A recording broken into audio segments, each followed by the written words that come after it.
Guys, kumusta? So magbibigay lang po another tips and idea about sa pag-inject ng gamot kung saan ba dapat naitusok yung gamot natin. So depende po yan guys. Halimbawa, itong vitamins.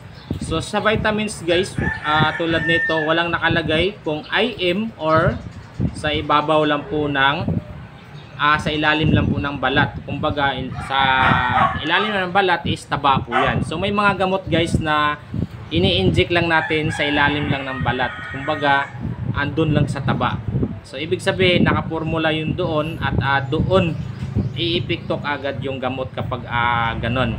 So meron naman halimbawa yung pamurga. So dapat nasa ilalim lang ng balat yan.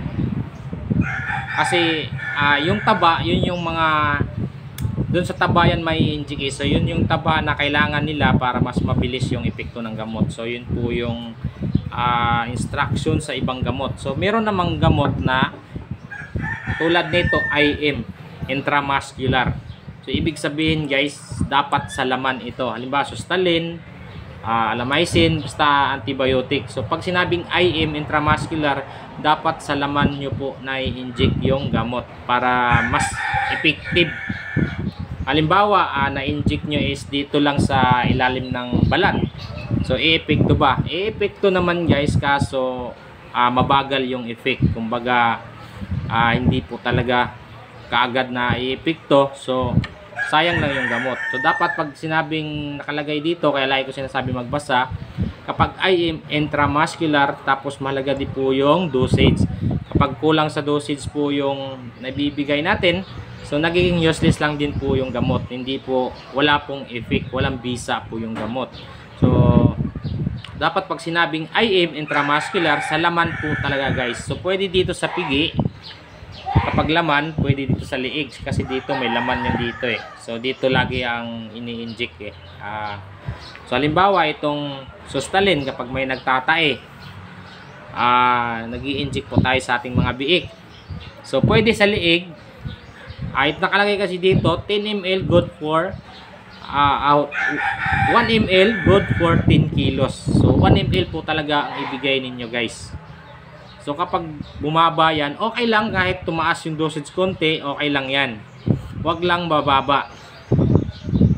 Kasi nawawalang effect yung gamot. So useless lang yung pagbibigay ninyo. Sayang lang din yung gamot. Diba? So napakamahal po ng mga gamot ngayon. Hindi lang feeds nagmamahal.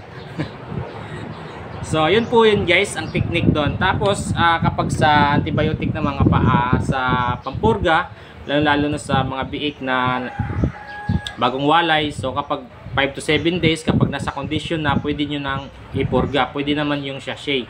So mas maganda kasi pag sa biik bagong walay, injectable, dahil pare-parehas yung dosage na kukuha nila. Kasi mayroong mga biik na mabagal kumain, mayroong malakas.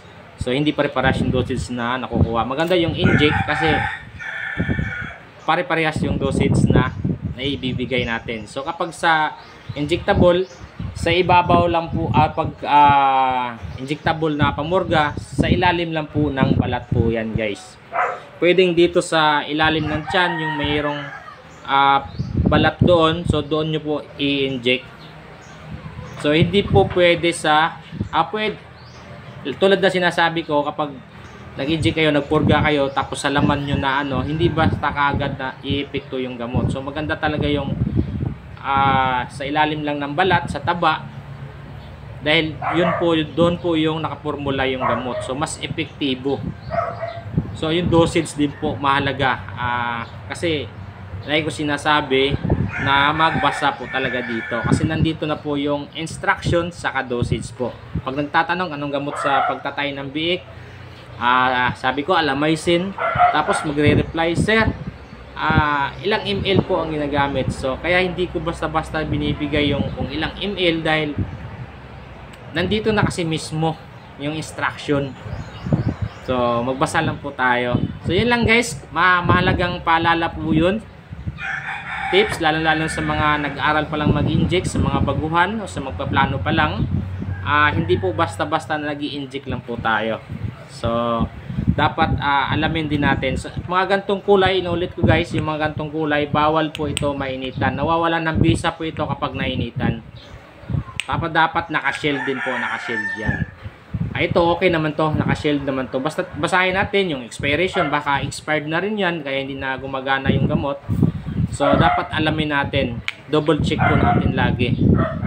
So kapag IM, intramuscular, so kapag ganito tulad nito walang nakalagay, pwedeng sa laman, pwede ito sa ilalim lang ng balat or sa taba. So yun lang guys, sana may tutunan kayo. Please like and share, and God bless.